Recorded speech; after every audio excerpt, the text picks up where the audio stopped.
Hello and welcome back to another edition of the Nathan Holt podcast. We're delighted to be joined by Nathan Elder, a former Brighton forward, Brentford forward, of course, Ebbsfleet forward. Also played a lot in Kent as well with Dover, winning promotion with Dover, ending his career with Tonbridge, and now assistant manager at Hythe Town. But Nathan, how you doing? Yeah, I'm very well, thank you. How you been coping during lockdown? Not too bad. I was pretty ill at the beginning of it. I think I must have called it quite early. I think it was quite well documented as well, just for someone who's quite active and young-ish, managed to catch it. But no, do you know what? Last 2 months I've been completely fine.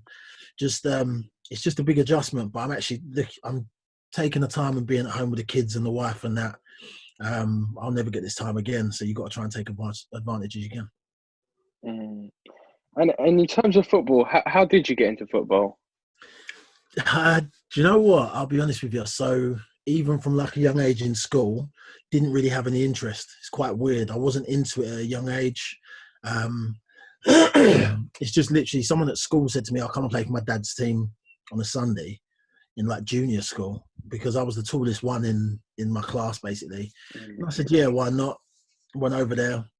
And I remember at that age I played defence. And all I used to do is I used to kick it over everybody, run onto it, and then go and score. So I was like top scorer three years in a row at like the age of like 11, 12. Never used to pass to anyone. Used to just kick it past everyone, run, and then just go and score, because obviously my size was a little bit bigger than a lot of the other kids. And that's kind of how it started. To be honest, it started just because that's what my mates were doing, and started getting involved from there. And during that period, you played for a few sort of non-league clubs, Hornchurch, Averley. What was that like? It was good. It was weird because it was men's football and I was like 15, 16. So when you're going into men's football, when you walk into a dressing room and you're a little bit sheepish and there's no one there your age, everyone's 4, 5, 6 years older than you, it was nerve-wracking. I remember Hornchurch was my first real test of men's football, so to speak, because it was, my family live in Hornchurch. That was my first test of men's football, and it was good. I learned a hell of a lot. I learned how to take banter. I learned how to give it out. Men's football does make you a bit of a tougher exterior, I think. But no, do you know what? When I look back on it, I absolutely loved it. Like the youngest there, but as weird as it sounds, quite well respected, and I got a good opportunity as well. And it was great. It was great fun. And then you signed for Billericay, where you scored so many goals in so little appearances. Why do you think you were so prolific? One of my managers at Billericay was Justin Edinburgh, who then went on to manage Leyton Orient. Unfortunately, he's passed away now. But he was ridiculously good. He just gave out confidence left, right, and centre. And I think at the age that I was a little bit cocky, to be completely honest. And I think some strikers need that every now and then. But he taught me how to really work on being a striker. Before that, I was just doing it. I was just having fun. I was just running around all over the place and basically just being a bit of an annoying person to play up top with. But at Billericay, he kind of taught me what I needed to do.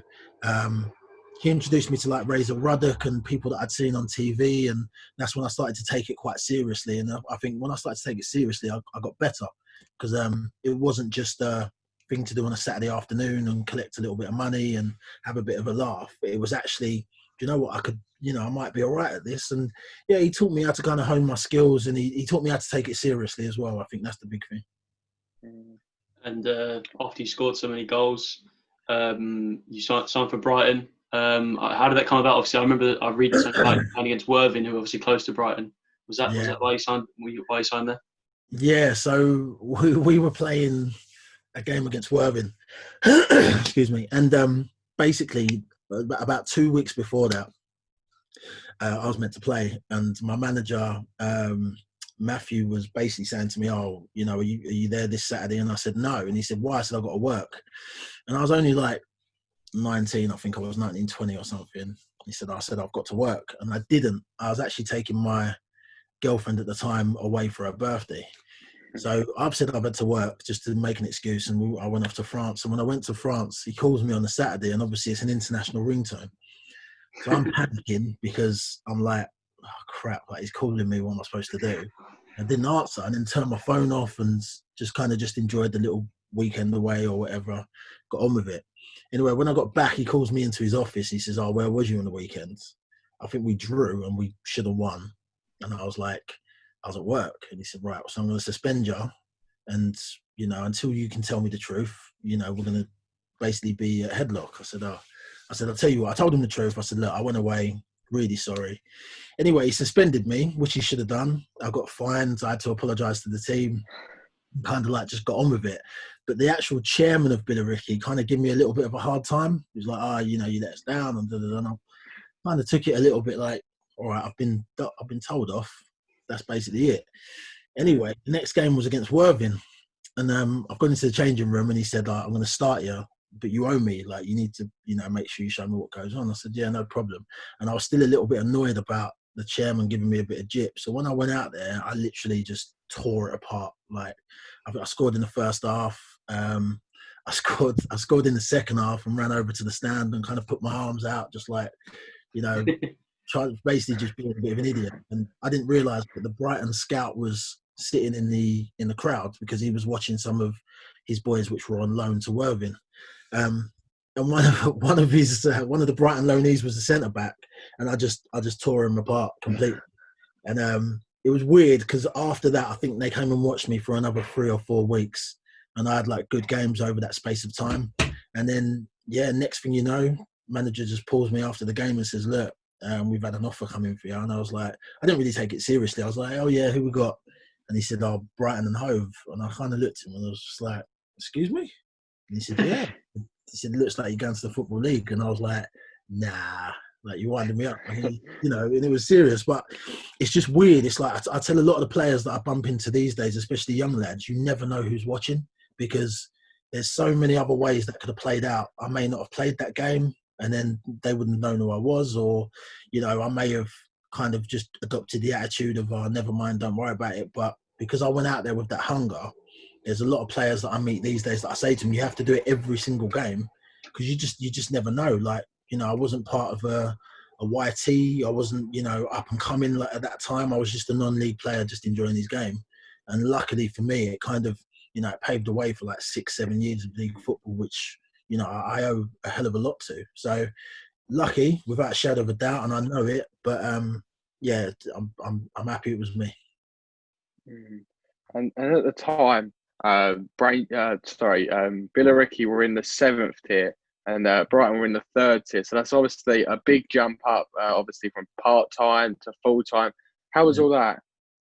Mental. I mean, I had to quit my job. I was working some really like dead end job in like Docklands somewhere, but it wasn't going anywhere. So I had to quit my job. I had to move house pretty quickly as well, and it was growing up quite quickly. I do wish, when I look back on it, I'd taken it with both hands. But I think the problem was coming from non-league. I kind of thought to myself, "Oh my God, I've made it." And I don't think I was big time. I don't think I was anyway. I hope not. But you do kind of think to yourself, you know what? Now I'm in the Football League. You can kind of, you do the training every day. You work on yourself. And, I wish back then I was still as hungry for it as I was that game that I played against Worthing, because I think I could have done quite good things. But it's a massive change. You get given interview training just in case you talk to the press and, in case you're on TV and stuff like that. And before that, I was like, I was just a guy just, turning up on a Saturday, getting the lifts to football. So it was a massive change, but I adjusted quickly. Did you ever feel pressure of the sort of 10,000 fee, obviously just playing on a Saturday, to having a 10,000 fee on your head then? Yeah. I mean, the money side of it, I didn't think about too much. I think it was the change in the amount of fans that are watching you. You're going from, an average probably, 150, probably about 100 to 150. You're going straight from there up to a reserve game would get you, 300 or 400 on a Tuesday night. And when you're playing first team games as well, the stadium size, and that was something that took a little bit of getting used to. I would have loved to have had probably a little bit of a mentor back then to be able to guide me through it a little bit. But that's football. Football is a business, so you need to learn quite quickly. But yeah, like even reserve games, getting a couple of hundred at reserve games, and it's mental. Yeah. Mm. And was you disappointed to not play more games for Brighton? I was, but I also learned a hell of a lot there. I mean, my manager was Dean Wilkins at the time, and I remember after probably about 6 months, he calls me into his office, and the strikers that we had there weren't scoring at the time. And he called me into his office and he said, "You've never been into my office before, have you?" And I was like, "No." And I was still like quite a sheepish young lad, you know, and I was like, "No, I've never been here." And he said, "Why?" And I said, "What do you mean?" He went, "Well, my strikers aren't scoring and you haven't knocked on my door once. Why not?" And I was kind of like put on the spot, and it was him and the assistant manager. And I was just like, "I don't know. To be fair, I've just been putting my head down." He said, "Well, you need to show me that you want it. And if you show me you want it, I'll play you." So I was like, okay. And this was coming towards the end of the season. So I thought, okay, do you know what? Pre-season, I went crazy. I was in the gym every day. I was running everywhere, like hills, getting myself proper ready to go, because I thought, do you know what? He's actually spot on. I need to show him that I want to play. I need to show him what I want to do. And I scored my first goal actually on my debut on the last game of season, because he had some injury. He had some strikers injured away to Cheltenham. So that just spurred me on. You know, I remember I was on holiday, and it might as well have been a training camp. I was just doing so much while I was away. Anyway, get back first day pre-season, raring to go, and he's already bought 2 other strikers, and I was just like, you know what? It's kind of, I look back, it was my own fault. I should have done that. Why did it take someone to tell me to get there? I should have done it before. But that's football. You know, we had 2 new strikers come in, league experience. I think Alex Ravel was one of them. And these are like, you know, guys that can score goals just like that, and they've got the experience of different grounds in the league. And, you know, that's kind of how it happened at the end. And then you signed for Brentford, which was for 35,000, something like that, in League Two. How exciting was that? It was, do you know what? It was time to go. I'd been at Brighton for a year. I'd learned how to play in the league. I think that's definitely one of them. I trained with some great players that I'm still friends with now. But then when Brentford came in, I think it was the right move. I think Brighton were in a position where they were kind of like mid-table, and the fans expected them to do better than what they were doing. And there was no space for me. I wasn't going to get game time. So as soon as that kind of offer came in, I'd heard that Brentford had been watching me for quite a while. They'd put a bid in before previously. It got rejected, and then when they put this bid in, you know, it got accepted, and it was time for me to go. So I was excited. I mean, I was raring for a new challenge as well. I think I kind of went a little bit stale at Brighton, where I thought it was going to be my time to shine, and it wasn't. And then it was time to move on. So yeah, I was really excited, really excited. And you made your debut against Mansfield, and I believe you scored an own goal. You actually scored the winner as well. So talk us through that game. Oh my God! Well, it's mental, because it was So first game was away to Mansfield. I'm just going to say it straight away. In terms of being an own goal, I was in the wall on a free kick, and it hit me in the wall. So I personally don't think it's an own goal, but I'm going to take it on the chin. I've been bantered about this every year for the whole of my life. I've been bantered about it. But no, I mean, that was a crazy game. We won 3-2. I think it was the first goal, I think it was, just getting in the wall, and the free kicks kind of hit me on the sides, sent it the other way and goes in. And I didn't even realise, but then at half time, people were like, "Oh, don't worry about it. Like, you know, keep your head up." And I'm just like, "What are you talking about? What do you mean keep your head up?" And then, weirdly just got put through 1-on-1 at 2-2 with about 10, 12 minutes to go. Right in front of the Brentford fans as well, and I just had a little bit of composure about me, and it went in, ran around the back of the goal, and that was my first goal for Brentford, and just went absolutely ballistic. I got put in a headlock and jumped on and boards and everything, and it was that was kind of the start of my Brentford career. You done really well that season. Obviously, Brentford won the league, but in March you had a really, really bad injury. You had a fractured cheekbone and damage to your left eye, which left you blind for a little bit. How difficult was that period? It was really scary. That was like looking back on it now. Is kind of you're able to kind of relax and you're able to talk about it. But I think even probably a year afterwards, I was still really struggling from it, to be completely honest.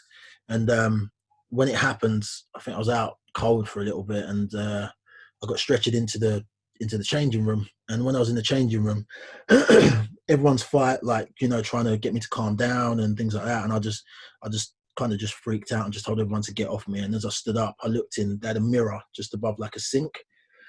And as I'm looking in the mirror, I can see both of my eyes are open, but there's only vision coming out of one of them, so the other one's pitch black. So I thought, I've gone blind in one eye, and started to panic a little bit. I was like, look, just get me to a hospital. Someone get me to a hospital.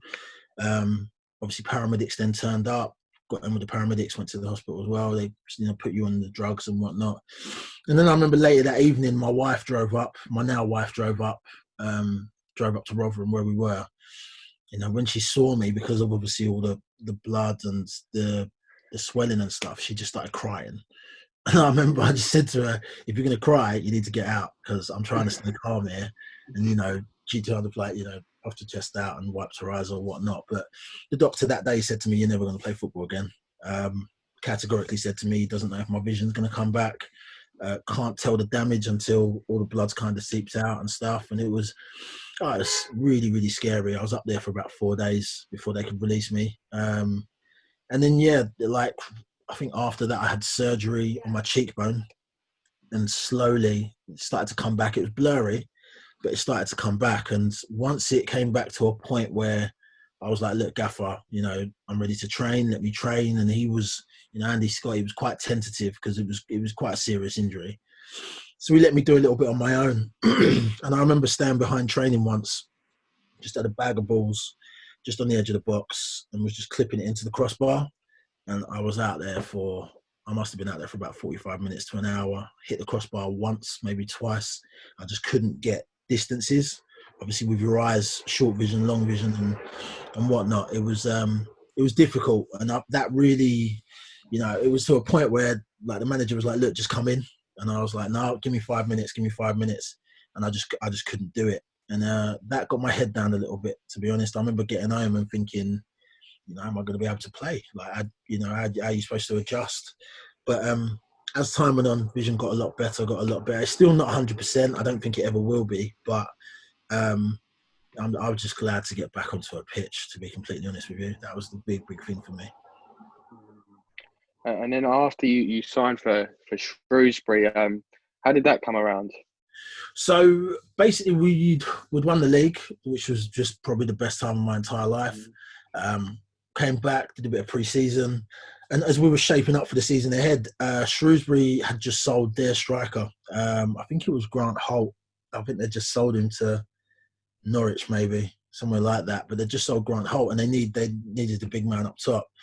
And I don't know what their targets were like, but again, managers called me into his office and look, we've had an approach for you. They're offering quite a good deal in terms of money, in terms of years left. I had 1 year left on my contract, I'm pretty sure, or 1 year left or 6 months left on my contract.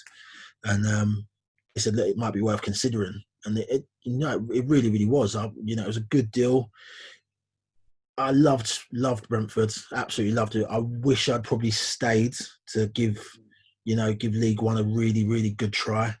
But at the end of the day, it was, these things happen and they come about. So, ended up moving up to Birmingham quite quickly, probably within 5 days to a week. And yeah, signed for Shrewsbury, and it was very different. I think that was probably my first taste of living outside of London properly. Brighton's only really down the road. You can get in and out of London whenever you want, but moving up to Birmingham away from your family and stuff like that was a real adjustment. Probably didn't adjust to it as best as I should have done.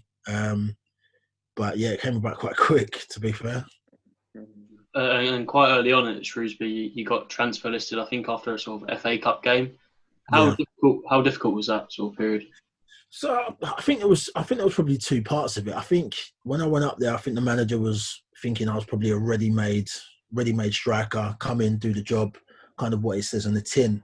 But I think I still had quite a bit I needed to learn, because after my injury, I was out of football for months. I hadn't played I didn't even play a reserve game, to be honest. The last game of the season, I was allowed to be on the bench because I had a face mask, but didn't actually get any minutes. So even kind of like after the move had happened, I think there was an expectation of me to be the ready-made goal scorer, come in, just bang goals straight away. And in hindsight, I probably lost a little bit of my bravery just because of obviously what happened, and I probably needed to build myself back up before taking on such a task, I think. They're paying me some really good money. They give me, a 3-year deal, which at the time wasn't really being dished out. So, for them, they was expecting something that wasn't really there. And that's something where I probably should have thought to myself, be a bit cautious. But yeah, it weren't a great feeling, especially when that happens and you're away from your family and friends and stuff. You're kind of a bit on your own with it. But I accepted it. I was kind of like, thought, what, get me back to London. I know it sounds pretty bad, but I was kind of getting me back to London as soon as possible. And that's when, I ended up going on loan to AFC Wimbledon. And after there was like talk in the press of, he can't do it, he's useless. And I think I scored on my debut at AFC Wimbledon. And, back then I was thinking, okay, well, this isn't by accident. I've still got it. I can still do it. Maybe it's just a confidence thing I need to get back. And you mentioned that loan. What did you learn from that loan? I kind of learned that, especially with, I think everything's a mindset. Everything's a mindset. There was no difference in the player that went to AFC Wimbledon and put a shirt on to the boy that was in Shrewsbury and put the shirt on then. I probably gave myself that mindset, and I'm stronger mentally now than I was my whole career. Because of probably the things I've been through and the people I've seen and stuff like that. But the big thing I realised, when I was at Shrewsbury and it wasn't happening for me, you go to another club, put a shirt on, and then you score straight away. It's nothing to do with you as a player. It's to do with your mentality. And I didn't think at Shrewsbury, I was sitting there thinking to myself, do you know what? My time's expired, time to move on. But I don't think that was the case. I think, again, it comes down to being confident in yourself, knowing what your ability is, and then just taking that out on the pitch and not leaving anything out there. But again, you learn these things probably a little bit too late. And then you signed for Hythe and Reading, who of course were in non-league. Was it disappointing to go back into non-league? Not really, because there was a time when the phone wasn't ringing. I've got kids, I've got a missus, house, and there was a time where the phone just wasn't ringing, and you start to kind of panic a little bit, and you start to think, regardless of the sport itself, the livelihood of, putting food on the kids' table, and, it's your job at the end of the day. And if you haven't got a job, you don't earn any money. So for me, the big thing was to try and stay in football, try and keep the checks coming in. I was living just outside of East London, and Hythe and Reading is on the other side of West London. So to get to training was like an hour and a half sitting on the M25. But I was 100% willing to do it because I wanted to stay on football. So I weren't too sad to go back to drop down. I think I probably was more concerned at the time of just making sure that I had something coming in. That was important to me as well. And then you moved back up to the Football League with Hereford. Was that a good period? It wasn't. I think I was chasing the dragon a bit. I thought, you know what, teams in the league, that's the big deal. Is Hereford is still in the league. You want to be in the league. You want to prove that you've still got it. But in reality, I'd left my wife and kids and just moved up to like North Wales, which is in the middle, absolutely nowhere, by the way. And it was kind of like, you look back at it now and you think, was that a good move? I don't know. Yeah, the team wasn't doing very well. So what were the opportunities going to be like? Some great lads there, but the team itself wasn't doing well. And would I have been better staying in the lower league at that point and then getting myself fit and working my way up that way, rather than, driving 2.5, 3 hours away every Saturday to go and play football? So probably a selfish decision on my part, but I probably wouldn't have changed it, to be honest. I probably wouldn't have changed it. You then signed for Fleet. You personally had a good year. You scored 15 goals, but Fleet were relegated quite comfortably. Was that a tough year? Yeah, it was. It was. I got I got to Ebbsfleet thanks to Craig Stone, good old Craig Stone, and this is the only time I'll admit it as well because he likes to hold that one over my head about getting me a move. But I actually lived 5 minutes from the ground, like really, really close to Ebbsfleet football ground. And when I came back, he was just saying, "Look, why don't you come down?" And I just said, "Yeah, why not?" You know, I went down there. Great bunch of lads, some absolute lunatics, by the way, complete lunatics, but they were a great bunch of lads. And I actually got to back enjoying my football again, which I hadn't done for a solid couple of years. You know, I was enjoying going to training. I was enjoying, you know, working, as weird as it sounds, working with Liam Daish, even though I used to shout a lot. I used to love working with him. And it was a weird one because I remember, like, we played away to Macclesfield, 1-2-1. I'd scored 2. Scored a penalty, and I never take penalties. And I was like, I think I got Player of the Month for December, the League Player of the Month for December. And I thought, this could be something really good. Do you know what I mean? Like maybe playoffs or whatever. And then we just kept conceding late goal after late goal after late goal, week in, week out.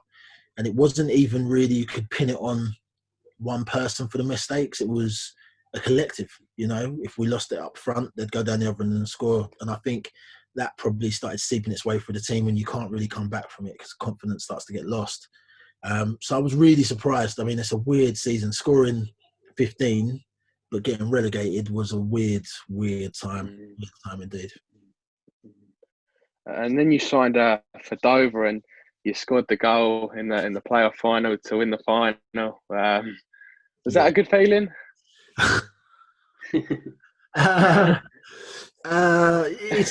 As much as Ebbsfleet fans ain't gonna like me, it was a good feeling. It's, you know, you're helping your team get to where they need to get to.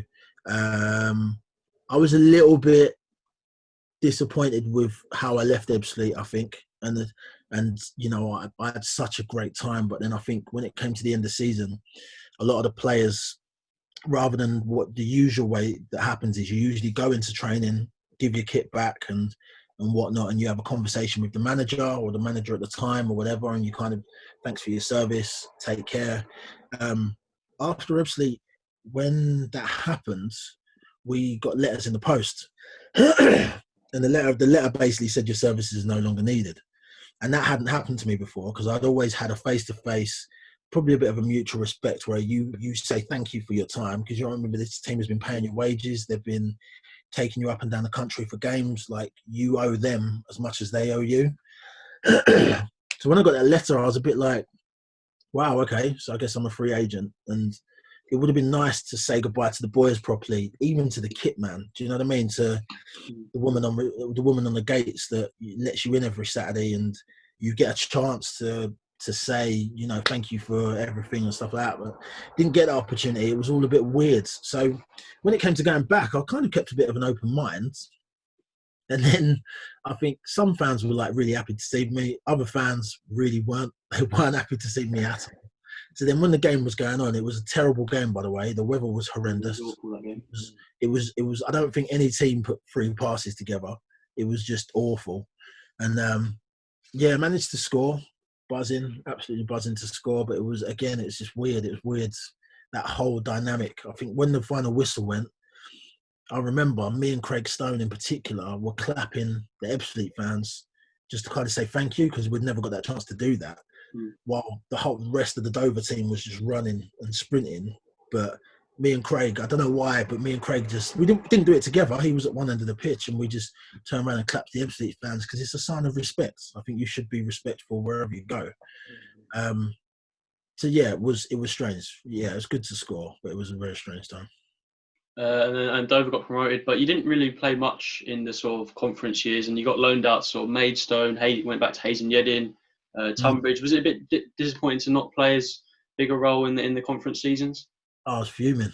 I was absolutely fuming. I mean, I think I kind of did the same as what I did with Brighton, in the sense of, I thought, okay, off season, you know, it was absolutely fantastic to get that accolade of scoring the goal.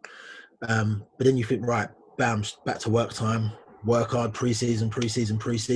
Had a good pre-season under me. No injuries. It was. I felt fresh. I felt ready to go. And then played a couple of times, and then got called into Kinnear's office, the Dover manager, and he sort of said to me, look, so I'm not going to start you today, but, you know, you're still in the plans. Really, like, quite an open conversation, to be fair. It's like, you know, you're still in the plans, you know, but I'm not going to start you today. I'm going to start so-and-so. And I was like, yeah, no problem. I respect you telling me before a game you didn't have to. And then I literally didn't put a shirt on again. Like, after that game, and I was baffled because we weren't winning. We weren't doing fantastically well. But every time I then wanted to have a conversation with him in the office, he was busy. And that is literally how the end of the Dover career came. Just wouldn't, no conversation. You know, you'd wait behind and kind of say, look, wanted to know what's going on. You're still in my plans, you're still in my plans. And then, you know, it comes to Saturday and you're either in the stands or you're on the bench and you're getting like 2-3 minutes here. And it was a real shame because I think, again, I would have liked to have done something special for the club. But that's football. That is football. I think it's probably taught me, in terms of being an assistant manager, being a manager, just be honest and just be straightforward. You know, I can't ever, you know, diss him for that. He's probably taught me, when I take that step to being a manager now, just be straight up with people. If they're not working hard enough, tell them. Don't hide behind anything. Just let them know. Simple as that. And then you signed for Tonbridge. What did you make of your time at Tonbridge? So when I first joined on loan to Tonbridge, Steve McKim brought me in, and the club weren't doing great. They were kind of flirting with relegation. So when he brought me in and Mitch Pinnock, I think Pinnock came at us probably just after me, I think. And we just had a good time. Like, we probably dragged some of the younger players through, the younger non-league players. We played away to Averley in a game, and I think we were losing like 3-0 at half time. It was pouring with rain. Defence was horrific. And then we're coming at half time, and I just lost it. I just had one of my rants that I've had so far in the past, because, you know, I wanted to win. I want to win games. I don't want to just turn up places and, you know, just get through it. I want to win games. And I think having that little rant probably picked some of the youngsters up to continue the season and battle through the season. And we avoided relegation. I think it was even on the last day we avoided relegation. And then, you know, as soon as my contract was over with Dover, I went and signed with them, and I had a great 3-4 years over there. I had such a good time. Absolutely loved it. What was it like, obviously, being managed by Steve McKim at Angels?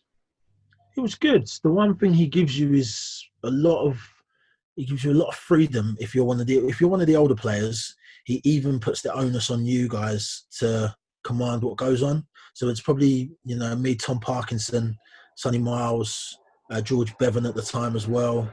We had some real strong older characters there. And, you know, he would always put his input in, especially if you weren't doing what you're supposed to be doing. He would give you his input. But realistically, especially in things like training, if training wasn't being done properly, I can guarantee it was one of the older players that would pipe up before the manager would even get to.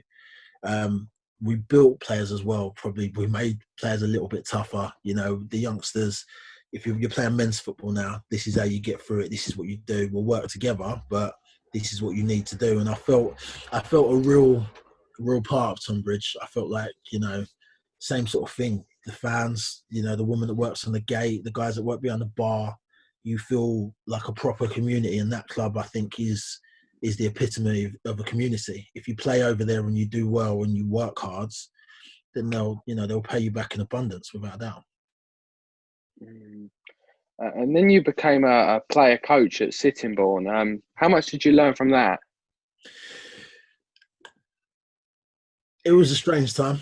I think there was a lot of things there that I saw that I hadn't seen before, I think.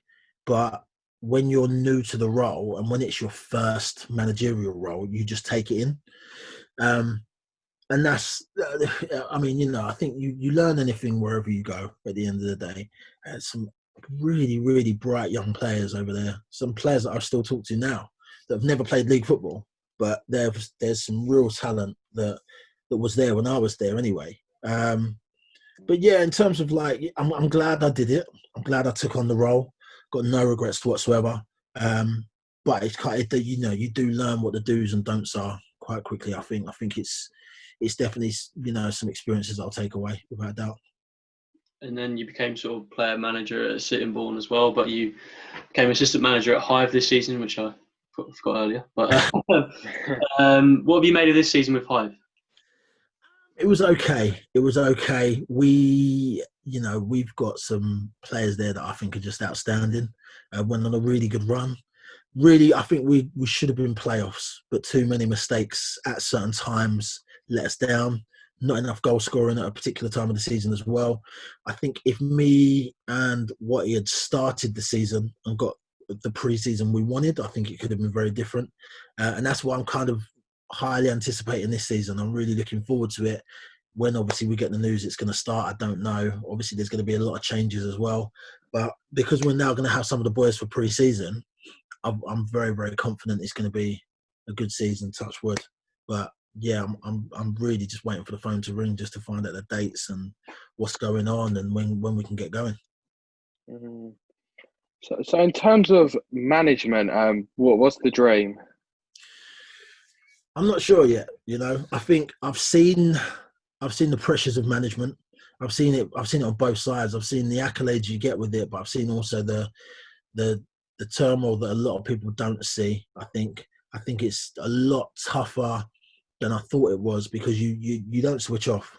You know, if your phone rings at 10 o'clock at night on a Saturday and you need to talk about certain players or, you know, who's getting the coach and who's doing this, who's doing that, you do it. The press, the fans, opposition, tactics, there's a lot that goes into it that I don't think a lot of people realise. So being the assistant at the moment is great because I can kind of put my input left and right, but I can also keep learning, which I want to do. Nowhere near the finished article whatsoever. And I think that's the real key. The real key for me at the moment is rather than kind of looking further forward into the future is just to learn and learn and learn as much as I possibly can. Because I think that the more you learn, the higher chance you've got of success in the future. And I wouldn't want to go into anything without being successful, as you can understand. I think that's kind of the sports mentality, isn't it? No one goes into anything thinking, "Oh, I'll just kind of get through it." You need to be, right, I want to win everything I step on, and that's where I want to be. Do you want to go for your best 11? Yeah, I can do that. All right, so we'll start in goal. In goal for me is Ben Hamer, who used to be with us at Brentford. His kicking is amongst the best I've ever seen. And because of that, he's moved up very, very well in terms of the leagues and played in the Premier League now. I think he's absolutely fantastic. One hell of a character. Don't worry about what anyone tells you. All goalkeepers are crazy. Every single last one of them from the get-go are absolute lunatics. But in terms of him as a goalkeeper, his reactions, his kicking, like I said, is on point, and it's led to some great success. I think he's over at Huddersfield now, but he was over at Leicester before that, and you know he deserves all the success he gets. I think he's one of the greatest goalkeepers I played with. So yeah, Ben Hamer in goal. At right back, I'm going to go with Craig Stone. You'll be happy about that one. Our time at Ebbsfleet, the amount of assists he got for me, crossing the ball from deep, you know, overlapping and then crossing in for me as well. I think he massively deserves that spot over at right back. Please make note, it's a young Craig Stone, not the Craig Stone now. He ain't got the pace for it anymore. But, you know, I think if I look back, I think he set me up for a lot of those goals that I scored. Ones against him was just really tough to get past him in training and stuff. And I'll always remember that about him, I think. Two centre halves. So I'm going for Sean Raggett over at centre half from our days at Dover. I think with him, he's had the attributes there at Dover, and then when he got his move, he's been able to kind of hone those skills. At Dover, head it as far as you can, get it away from the goal as much as you can, but he's just so big. He's just annoying because he just used to be able to nick the bit where you think you've scored and he's nicked it off you, or, you know, he's kind of come out and slide tackle from anywhere. And I think that kind of age of defenders, that, you know, that hard rock not letting anything pass me. I'd definitely say Sean Raggett's up there. The other centre-half is a guy called Leon Legg. So Leon, former non-league, got signed to Brentford by Andy Scott from non-league. It might have been from Tonbridge Angels, actually. Now, when he signed, his first training session was an absolute nightmare. Like, rock hard ground. He came out in studs. He wasn't technically where he needed to be.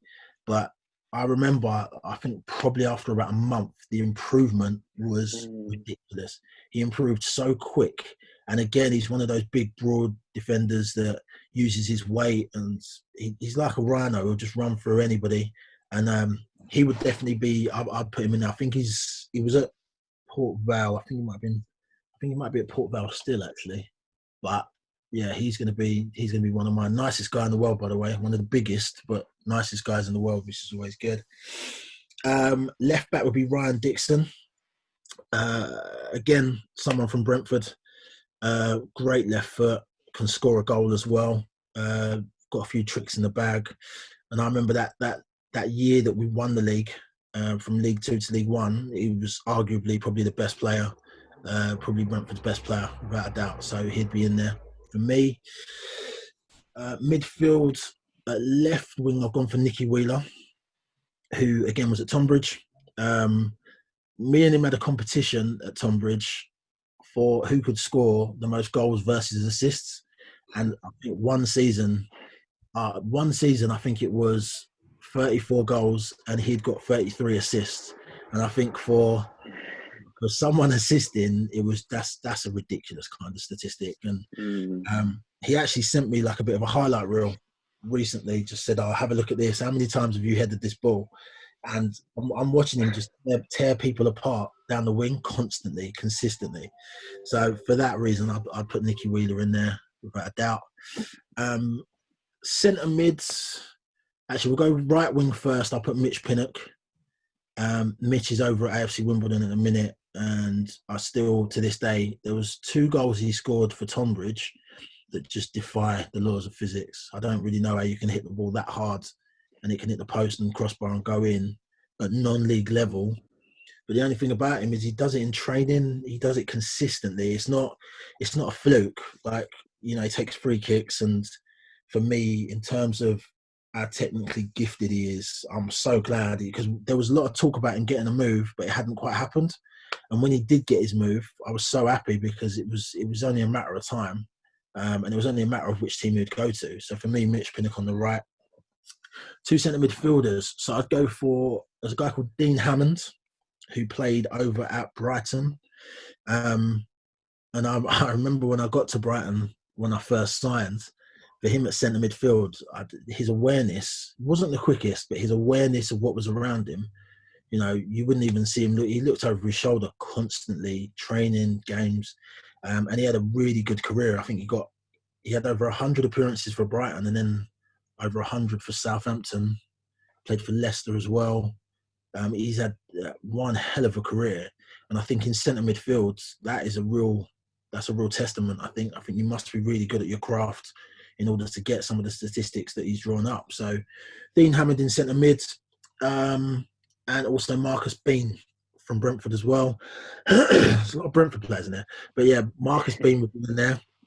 I think before he got to Brentford, he had a little bit of a torrid time, but then when he got to Brentford, he really learned his craft. And again, in terms of one of the best players when we'd won the league, he's got a nomination without a shadow of a doubt. I think he was really consistent. Great guy, good leader as well, actually, to be fair. Even without the armband, he was a leader, and I respect that a lot. And yeah, I do rate him. I think he's a good player. Strikers, 2 strikers, if I'm not going to include myself. Jake Robinson, who, again, former Brighton, probably one of the most natural goal scorers I've ever seen. I mean, do you know what, actually? I don't know what his statistics are for Billericay, but they are ridiculous. I think every Saturday, Jake Robinson, hat-trick. And do you know what? One of the most natural scorers, especially when he was young.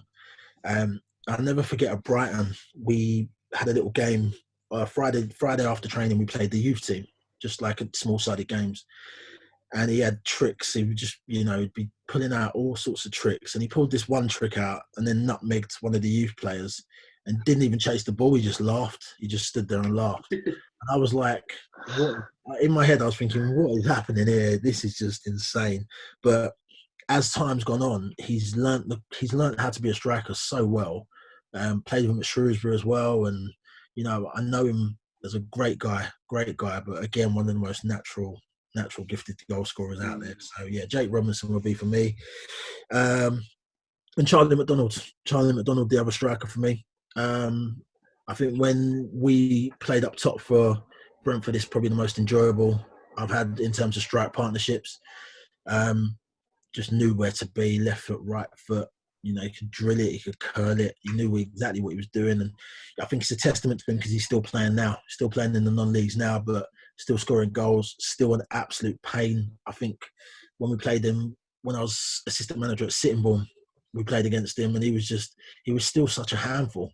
And the fact he's looked after himself, the fact he's still scoring goals now for such a long period of time, I'd put him in there, definitely.